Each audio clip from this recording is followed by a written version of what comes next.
Drone FPV menghantam kendaraan lapis baja Orshila, angkatan bersenjata Ukraina di dekat Torex, wilayah Donetsk.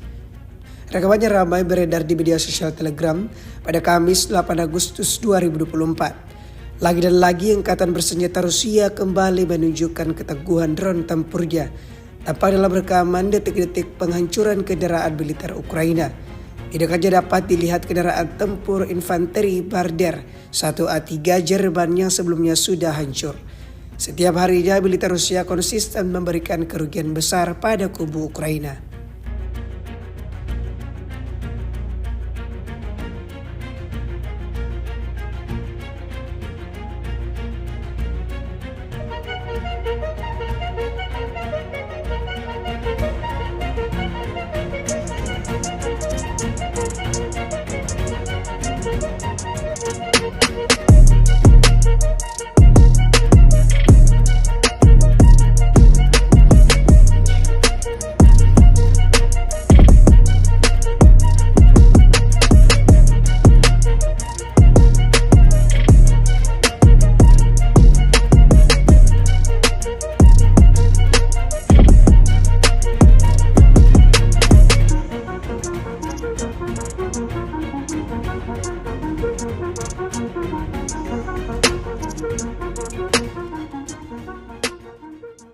Download Tribun X sekarang, menghadirkan lokal menjadi Indonesia.